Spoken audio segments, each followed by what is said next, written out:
Nós estamos aqui para evoluir e não para ser feliz. As pessoas estão procurando a felicidade. Primeiro, não sabem o que é. Estão procurando no lugar errado e no tempo errado. Qual é a minha missão? O oposto de depressão é felicidade. De alegria é tristeza. A alegria é uma emoção momentânea no qual eu me sinto bem ao sentir e eu também contagio as pessoas ao meu redor com alegria. Felicidade já é bem diferente. Felicidade é um estado, uma construção. Aí você vai falar, mas Bia, o que é felicidade? É claro que é bem complexo. Mas vamos supor assim, o que é felicidade para o sol? Para que o sol existe?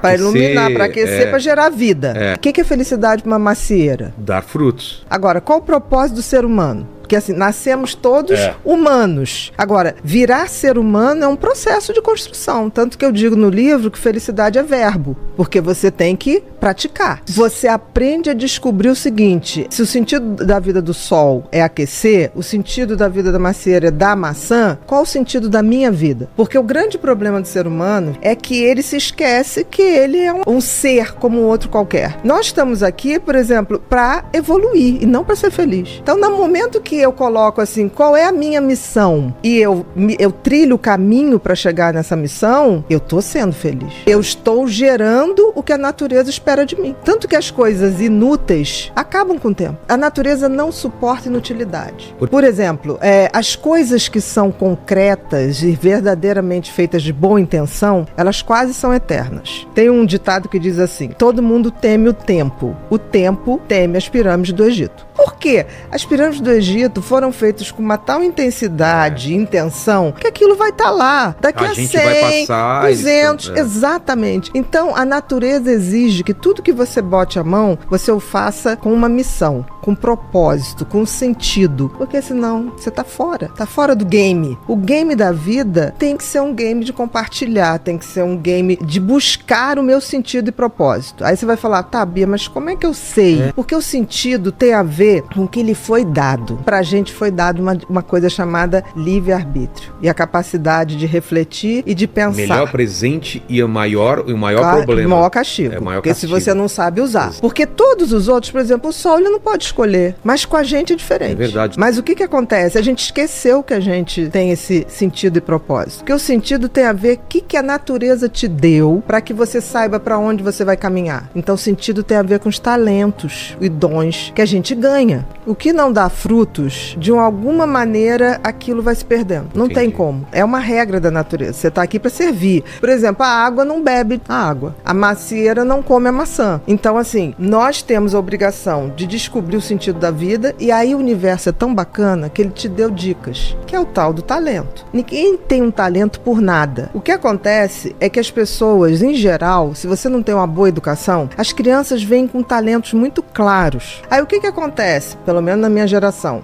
Não, isso aqui não faz desenho não, que não agora você tem, não vai dar dinheiro. Não, isso você não faz. Hoje as coisas estão mudando, porque tudo é capaz de gerar dinheiro. Então, no sentido, se você tem uma educação legal e detecta no teu filho desde muito cedo qual é o sentido da vida dele, que é exercer aquele talento, exercer aquele dom, aprimorar, receber outros e tocar à frente. Agora, e o propósito? O propósito é quando eu pego isso para transformar a minha vida numa pessoa melhor e também depois eu compartilho. Então, quando eu pego o sentido e compartilho, aí eu atinjo a glória da vida. É a tal felicidade. Não podemos esquecer que nós somos seres sociais. Então, nós nascemos para atingir o outro, para nos conectar com o outro. Nossa. Isso está no nosso DNA. Por isso que a gente tem empatia. Então, assim, e a gente vive hoje, você falou das pessoas postarem tudo. Eu queria crer que as pessoas postavam, tipo assim, não deixa de ir nesse lugar. Isso é uma coisa. Hoje existe grande parcela das redes sociais que postam para causar inveja no outro. E isso é triste. Tanto que uma das coisas que eu acho que afasta muito a gente dessa condição de ser humano, de compartilhar, é a tal da ostentação. A gente vive numa sociedade em que você está valendo pela grife que você usa. Então, assim, existe hoje um movimento de massa, e isso é muito ruim, onde as pessoas estão se iludindo. O Freud dizia uma coisa que era mais ou menos assim, não vou lembrar da frase, ele dizia assim, as pessoas não querem a verdade. As pessoas querem a mentira. A massa nunca teve interessada, na verdade. Mas ela não vive sem ilusão. O que a gente vive hoje, talvez eu digo que as pessoas estão procurando a felicidade. Primeiro, não sabe o que é. Estão procurando no lugar errado e no tempo errado. Porque assim, você só tem como ser feliz aqui e agora. Todo o resto não existe. O tempo que a gente tem de relógio é uma abstração. O tempo é uma entidade tão mequetrefe que ela não se sustenta. O que eu venho aqui, o espaço, eu venho aqui, eu posso vir aqui, ponto. Mas nunca voltarei no mesmo tempo. Então, é uma entidade fluida. Como é que você define uma coisa? Você precisa para poder viver nesse mundo, se organizar. Mas isso aqui é uma abstração. As pessoas, elas não vivem mais o agora. A cabeça sempre ou tá no futuro ou no passado. Mas eu tô aqui contigo nesse agora. Se eu tivesse com meu filho, aquilo seria... E a pessoa tá com o filho, com o celular, pensando na outra coisa. Aí depois você tá fazendo outra coisa, fala, putz, eu queria ficar mais com meu filho. Mas você tava com seu filho. Ai, então, mas você já sacou que o tempo da felicidade é o agora. É o agora. Aconteça o que acontecer, nesse exato momento, essa é a melhor coisa da minha vida que tá acontecendo. Se eu não curtir esse momento agora, acabou. Eu vou me arrepender mais pra frente de não ter curtido ele. Aí são aquelas pessoas que passam anos e ficam assim, quem roubou o tempo de mim? Ninguém roubou. Passou e você só não estava lá quando ele estava, entendeu? Então assim, essa abstração que as pessoas fazem do tempo futuro, eu vou ser feliz, as pessoas têm isso, né? Eu vou ser feliz quando eu me formar, eu vou ser feliz quando arrumar um emprego tal, eu vou ser feliz quando me casar, quando tiver filho, eu vou ser feliz quando me aposentar. Tá, mas por que jogar a felicidade lá pra frente, né? Porque as pessoas acham que é isso. Porque as pessoas têm parâmetros errados de felicidade. Eu vejo gente falar assim, quando eu me aposentar, não vou fazer nada. Cara, a natureza te elimina se você ficar fazendo nada. Você vai ter Alzheimer, entendeu? E vai ser eliminada do jogo. Porque a natureza, ela pune quem... A inutilidade. Então esse sonho de ficar, eu vou ficar deitada, não fazendo nada. Eu quero me aposentar um dia, mas para fazer outras coisas. Exato. Fazer outros erros. Eu não me permito errar as mesmas coisas. Então eu acho que as pessoas, por exemplo, por que uma pesquisa que foi feita nos países, no Fórum Mundial, botou o seguinte, a idade mais fácil das pessoas serem felizes é na infância, quando a gente não tem nenhuma expectativa sobre a vida. Te surpreende. Até porque a criança não tem noção de tempo. Quando você fala pra criança assim, papai vai te levar na Disney, ele começa assim, pai, a Disney é amanhã, pai, quando é que é dezembro? E quanto mais ansioso, mais obsessivo a criança fica. Então, ele vive o momento imediato.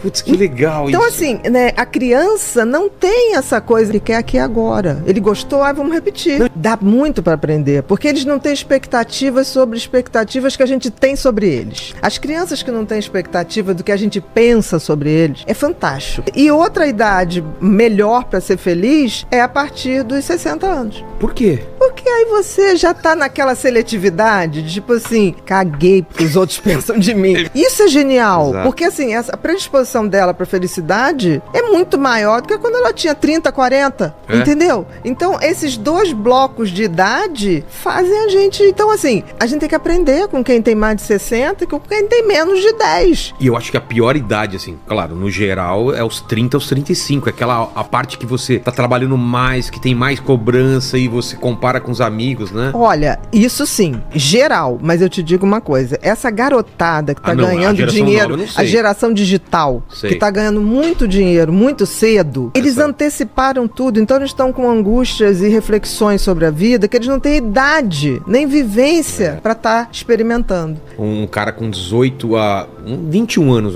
e é um sucesso na internet. Imagina, o cara tem que lidar com muita grana, com muita gente interesseira. Com cobrança, porque um dia ele tá aqui, aí outro dia cai os números, todo mundo cobra, fala, cara, você tem que fazer mais conteúdo. O cara não consegue. E aí você vai ver que no fundo não é o dinheiro. Chega uma hora que ele tá viciado na aprovação. E aí ele não tem essa maturidade, que é tipo assim, gente, eu lamento, não sou anonimidade, nem serei. E não é à toa que essas grandes personalidades, você vê, esses jovens do mundo digital, eles vão fazer grandes depressões. E muito cedo. Nem todo o dinheiro do mundo vai te dar felicidade, nem toda a fama do mundo vai te dar isso. Senão não teria vários também atores e cantores. Não precisa nada. Hoje em dia a gente tá muito assim, quando morre agora alguém, né, muito famoso, bota assim, a assessoria não quis comentar a causa da morte. A gente logo pensa, muito provavelmente, que a pessoa suicidou. Teve muita essa justificativa. E talvez a única culpa seja onde essa pessoa capotou em se perder do seu sentido e propósito. E é tão interessante que quanto mais a gente tem autoconhecimento, quanto mais a gente tem conhecimento da espécie humana, da história da humanidade, que é tão cíclica, né? Eu vejo gente sofrendo por momentos históricos, eu falo, isso vai passar. Porque já passou. A gente já viveu a Idade Média. A gente já viveu guerra. Isso tudo se repete. É uma onda de repetição. Então, eu acho que a idade, quando você junta autoconhecimento com conhecimento, você tem uma bagagem que você olha e fala assim, isso já aconteceu, né? E só está mudando o tempo.